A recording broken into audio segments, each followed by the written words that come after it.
how did you formulate the idea for piano yoga? How did that come about? It's piano yoga again. It wasn't like one day I woke up and said I'm going to do piano yoga.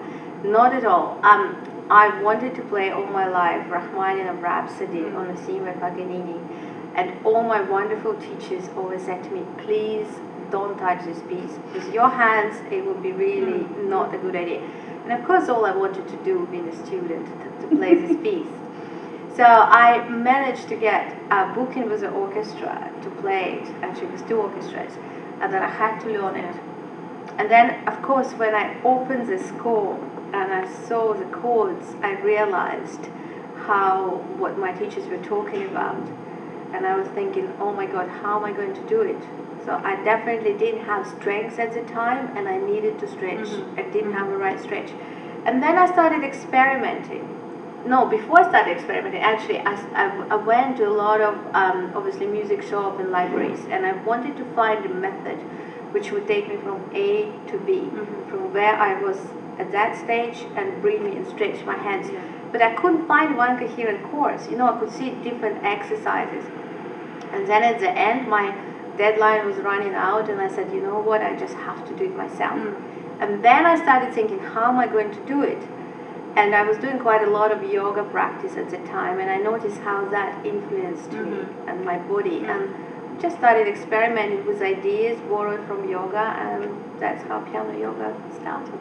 So it doesn't just focus on the hands, does it? No. Because I came to your chapel's lecture about it earlier in the year, and I recall that it's not just about the hands. There's a whole body experience, shall we say? Absolutely, it's a holistic process. But you know, again, I discovered it. I started with the hands, then from the hands we went to body alignment. Then I realized that I want to learn more about yoga, so I went and I studied for a couple of years. I became a yoga teacher. And then the whole new world opened up. And then with yoga, the idea of yoga is that through the physical work, you work on your psychological state and spiritual state, you know. And I've just noticed how changing your posture, how changing the way you move can affect the way you feel. Yes. You know, and for musicians it's so important. So when people are stressed, their body language changes. And then what often happens is the stress goes away, but they still carry their body like if they have the stress. And then the stress becomes a permanent part of their body. Yes, and they take that with them then to the keyboard. Exactly, but it's so easy to change. It's sometimes, you know, you adjust your body, it takes 2 seconds.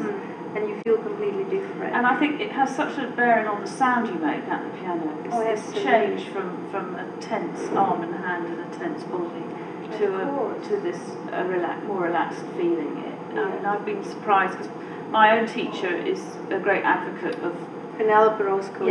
Of relieving tension in playing and understanding how different responses of the body produce different sounds. And I find it very interesting. And I incorporate it into my teaching, and I find that even the youngest children can be made to be responsive to that. They understand, and they can hear it. If they can hear the change in their playing, they understand why we're doing it. Yes. And I think it's very interesting.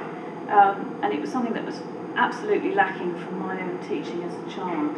I wasn't taught anything like that. And I think it's very interesting, and I think it's crucially important. Actually, we should be teaching our students to understand these things.